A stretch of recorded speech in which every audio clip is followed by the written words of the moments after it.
সপ্তমীর দিন বিকালবেলা চলে গিয়েছিলাম বাড়িতে। আর এই দেখো আমার মমের জ্বর হয়েছিল, শরীরটা অতটা ভালো ছিল না, কিন্তু আমাদের জন্য রান্না করেছিল অনেক কিছু, সেগুলোই বলছিলেন মম এসে যে কী কী রান্না করেছে। আর আমি এখানে বেরোবো বলে রেডি হতে বসেছি, তো চলো আমি এখন রেডি হচ্ছি ঘুরতে যাব বলে। সপ্তমীর রাত্রিবেলা জানি না কতক্ষণ সপ্তমী থাকবে, তো আমার আজকে একটু লেট হয়ে গেছে, তো রেডি হয়ে নিয়ে তোমাকে দেখাচ্ছি যে আমি কীভাবে রেডি হচ্ছি। আর তোমরা যদি আমি কী কী প্রোডাক্ট দিয়ে রেডি হলাম সেটা যদি তোমরা জানতে চাও তাহলে একটু কমেন্ট করে আমাকে জানিও, নেক্সট ভিডিওতে আমি তোমাদেরকে সবটা জানিয়ে দেবো, ঠিক আছে।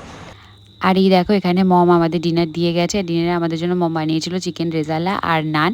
মমের জ্বর ছিল কিন্তু তবুও মম আমাদের জন্য রান্নাটা করেছিল, মানে অনেক দিন ধরেই ছিল দুর্গাপুজোতে মায়ের জ্বরই ছিল আর কি।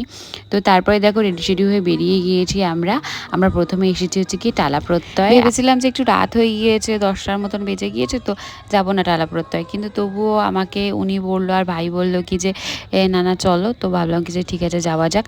আর সেদিনকার আমরা লাইন দিইনি, কারণ আমাদেরকে মানে আমার ওনার একজন বন্ধু কুশল ভিআইপি পাস দিয়েছিল টালা প্রত্যয়, তো সেই জন্য আমার পাশেই চলে গিয়েছিলাম। আর কুশল যদি আমার ভিডিওটা দেখে থাকো তাহলে তোমাকে অনেক অনেক থ্যাংক ইউ, তুমি পরের বছরে আমাদেরকে দিও যাতে আমাদের লাইন দিয়ে কষ্ট করে না দেখতে হয়। তো তার জন্য তাড়াতাড়িতে গিয়েছিলাম আর তাড়াতাড়ি দেখতে পেয়ে গিয়েছি। আর এই দেখো তোমাদেরকে টালা প্রত্যয় নিয়ে তো আলাদা করে কিছু বলার নেই, এই বছরের থিম ছিল বীজ অঙ্গন।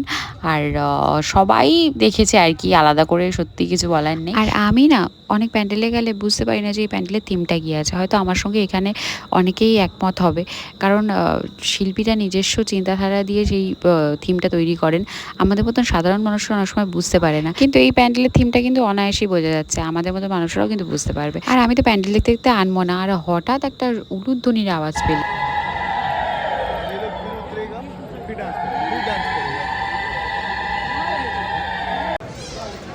টালা প্রত্যয় দেখা হয়ে গেছে, এখন বাজে রাত্রিবেলা 2:30, আর প্রচণ্ড পরিমাণে গরম হচ্ছে। আর তারপরে এই ঠাকুরটা দেখার পর যখন আমরা যাচ্ছিলাম তখন আমাদের প্রচণ্ড জোর ঘুম পেয়ে গিয়েছিলো, তো আমরা এক জায়গায় দাঁড়িয়ে একটু ভাবলাম কি যে না চা খাই, তো সোনারও ঘুম পেয়ে গিয়েছিলো। চা খাচ্ছি, আমাকে চা খাচ্ছি আমরা।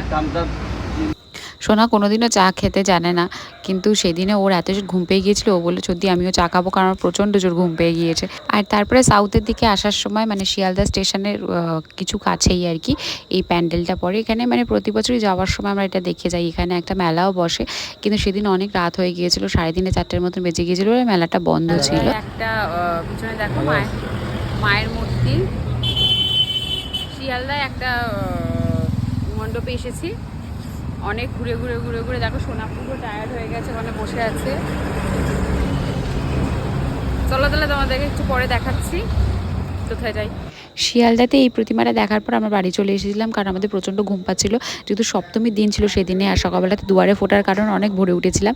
আর এবার বাড়িতে যে সপ্তমীর রাতে ফিরবো, অষ্টমীর অঞ্জলি দিতে হবে, তো তার জন্য আরোই গিয়ে রেডি হতে হবে, তো তাই জন্য তাড়াতাড়ি বাড়ি চলে এসেছি। তো এই ছিল আমার সপ্তমীর দিনের ব্লগ, দেখা হচ্ছে অষ্টমীর দিনের ব্লগ নিয়ে, টাটা।